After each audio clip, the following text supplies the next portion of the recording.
Ora, muito bom dia, ora, muito boa tarde, ora, muito boa noite, caros amigos e amigas deste mundo que mais parece um circo, mesmo não sendo. Já dizia há muitos anos o Hermano José, num programa qualquer, que na verdade disse outra coisa, mas aquilo foi censurado.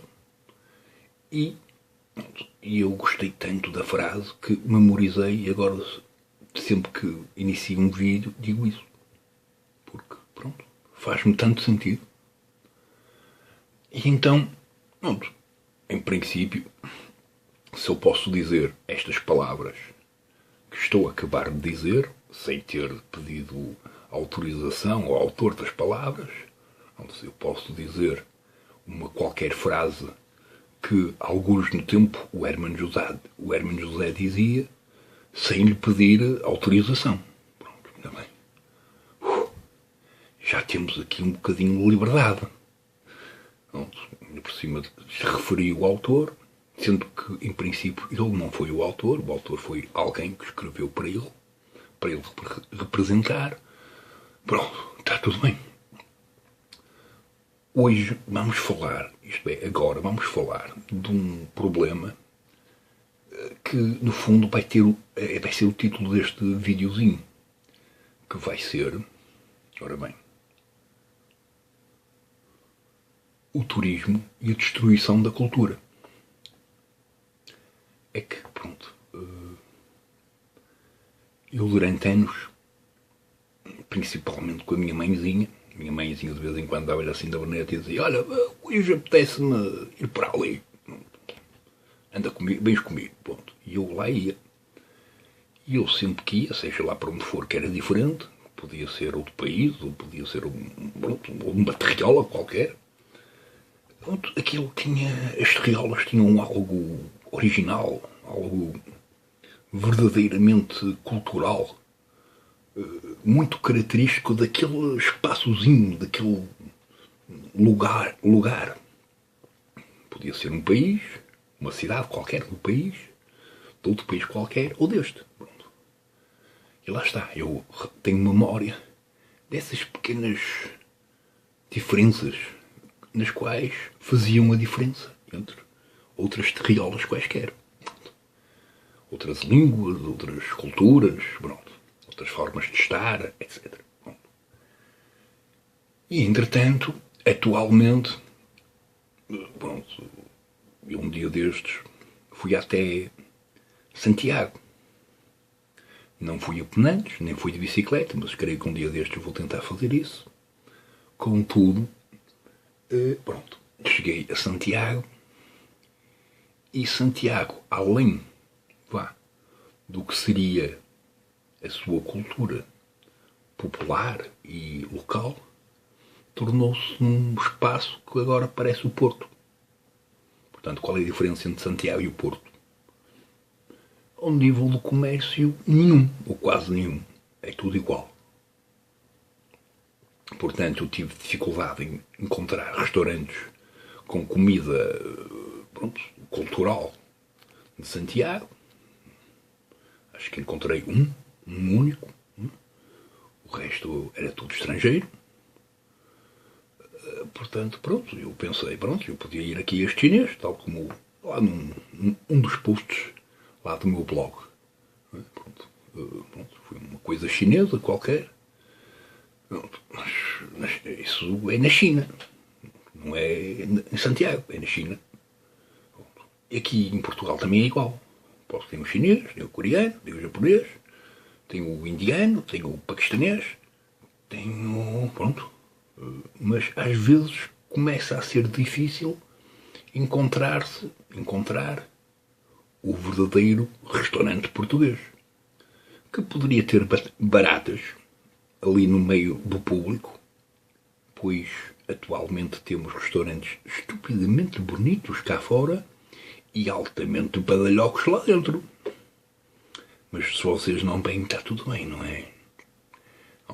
E sabe-se lá o que é que acontece ali na cozinha, antes de chegar ali o pratinho bonitinho para o menino, que vai pagar um bom dinheirinho para comer, sabe lá o que é. Mas pronto, resultado.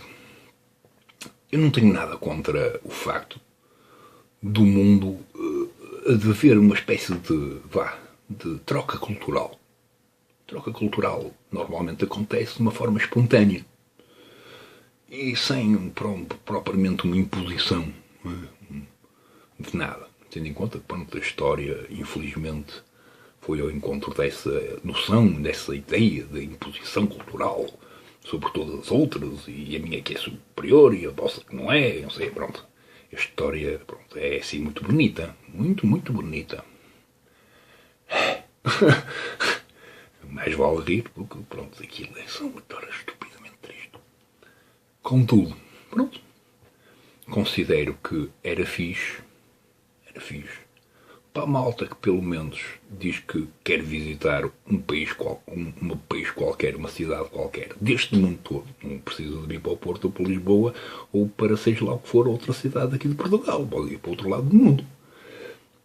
E terem uma noção, isto é, irem e encontrarem a cultura daquele povo, a forma de estar. Digam eles palavrões ou não. Tanto faz.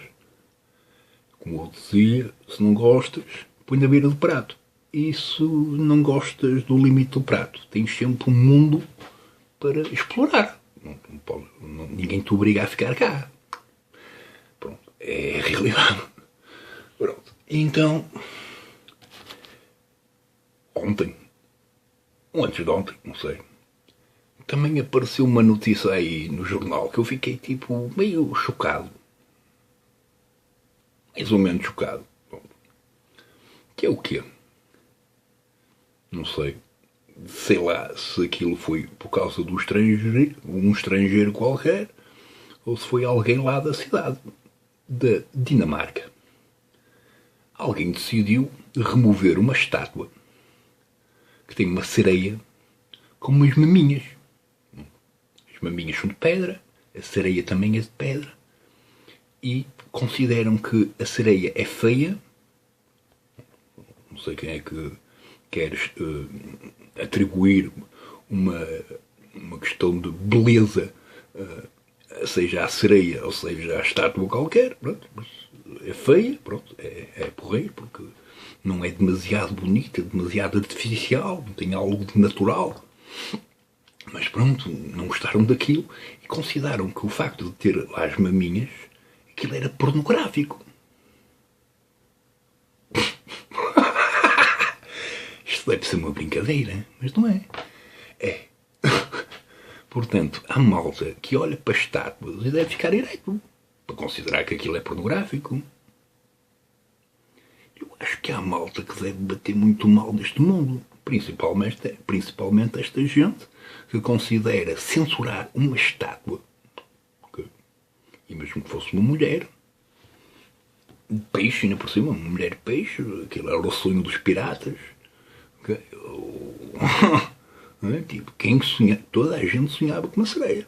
Até existe, por exemplo, banda desenhada com sereias. Pronto. E mesmo que as maminhas lá das sereias não estejam expostas, pronto, a roupa adapta-se ao seio. Se adapta ao seio, pronto, é a mesma coisa do que olhar para uma maminha despida. É a mesma coisa. E é pornográfico. Esta é gente, em princípio, não sei. Eu acho que eu se fosse o presidente da Dinamarca, eu expulsava, literalmente expulsava, seja lá quem fosse, seja dinamarquês ou de outra nacionalidade qualquer, expulsava logo. Olha, não gosta? Pois, desapareça deste país, mano. Vá para outro país qualquer. Nós não o obrigamos a estar cá.